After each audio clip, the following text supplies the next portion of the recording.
আর এবার ডোমকলের দিকে নজর রাখবো। সেখানে পেট্রোল পাম্প কর্মীকে বেধড়ক মারা হচ্ছে। দেখুন সেই সিসি ক্যামেরার ফুটেজ আপনাদের দেখাচ্ছি। পেট্রোল পাম্পের কর্মীকে বেধড়ক মারধর, দেখুন সেই সিসি ক্যামেরার ফুটেজ। ডোমকলের গাবতলায় পেট্রোল পাম্পে গন্ডগোল, পেট্রোল পাম্প কর্মীর ওপর আচমকাই চড়াও হয় দুষ্কৃতীরা, টাকা ছিনিয়ে নেওয়ার চেষ্টা।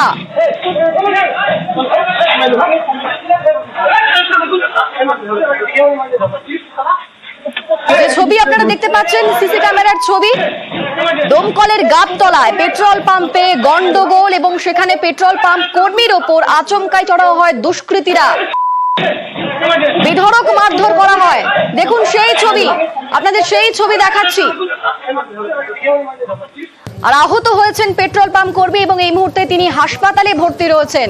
হামলায় গুরুতর জখম হয়েছেন তিনি। আমাদের সঙ্গে রয়েছেন প্রতিনিধি প্রণব। প্রণব, এই দুষ্কৃতীরা হামলা করলো, কারা এই দুষ্কৃতী? এটাকে শুধুমাত্র টাকা নেওয়ার জন্যই হামলা করলো, ঠিক কি ঘটলো? দেখো, পুরো ঘটনাটাই তদন্ত করে দেখছে ডোমকল থানার পুলিশ। কারণ সিসিটিভি ফুটেজ যে পেয়েছে, সেই সিসিটিভি ফুটেজের সূত্র ধরেই কিন্তু তাদের খোঁজে তল্লাশি চালানো হয়েছে। গতকাল রাত্রিবেলাতে বেশ কয়েকজন দুষ্কৃতী গাড়ি করে আসে এবং সেই সময় যে ডোমকলের গাছতলায় বহুদিনের পুরাতন এই পেট্রোল পাম্প, সেখানে শরীর রানা মন্ডল নামে এক যুবক, সে তখন কাজের দায়িত্বে ছিল। হঠাৎ করেই তার উপর আক্রমণ করে এবং তাকে বেধড়ক ভাবে মারধর করে এবং টাকার ব্যাগ ছিনিয়ে নেওয়ার চেষ্টা করে। যদিও তার চিৎকারে তখন আশেপাশের লোকজন চলে এলে তারা কিন্তু গাড়ি করে পালিয়ে যায় এবং পুরো সিসিটিভি ফুটেজ সংগ্রহ করেছে ডোমকল থানার পুলিশ। এবং ওই যুবক সোহেল রানা মন্ডল, সেও গুরুতর আহত হয়েছে এবং ডোমকল যে সুপার স্পেশালিটি হাসপাতাল রয়েছে সেখানে চিকিৎসাধীন। এবং কে বা কারা এই ঘটনার পিছনে রয়েছে, কি কারণে এসেছিল, সমস্ত ঘটনা খতিয়ে দেখে কিন্তু তাদেরকে গ্রেপ্তার করার চেষ্টা করছে ডোমকল থানার পুলিশ।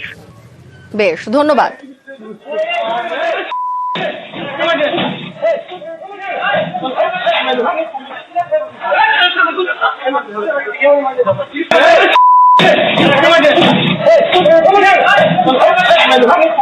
যে ছবি আপনারা দেখতে পাচ্ছেন, ডোমকলের গাবতলায় পেট্রোল পাম্পে গন্ডগোলের ছবি এবং পেট্রোল পাম্প কর্মীর ওপর আচমকাই চড়াও হয় দুষ্কৃতীরা, টাকা ছিনিয়ে নেওয়ার চেষ্টা করা হয়। আর সেই হামলায় গুরুতর জখম হয়েছেন সেই পেট্রোল পাম্প কর্মী এবং তাকে ভর্তি করা হয়েছে ডোমকল হাসপাতালে।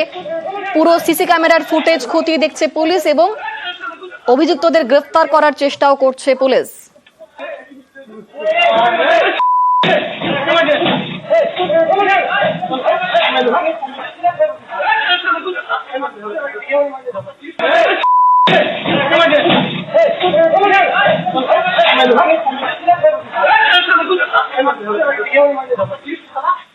ও আমার পাম্পের স্টাফ, নাইটে তেল দিচ্ছিল, নাইট ডিউটি করেছে। কিছু মদ্যপ ছেলে গাড়িতে এসে এক সাইডে তেল দিচ্ছে, ওদেরকে বলেছে আপনি একটু টানান, এটা দিয়ে ওটা দিচ্ছি। ওরা গাড়ি থেকে নেমে ওকে মেরে আপনার মাথাটা ফাটিয়ে দিয়েছে এবং জবরদস্তি টাকাগুলো কেড়ে নিতে গেছে। এক প্রকারের ছিনতাই বলা যায়। এক প্রকার কি, ও যদি একা থাকতো ছিনতাই করে নিত। এভাবে যদি আমাদের নিরাপত্তাহীনতায় ভুগি তাহলে আমরা নাইটে বন্ধ করে রাখবো, আমাদের কোনো অসুবিধা নেই।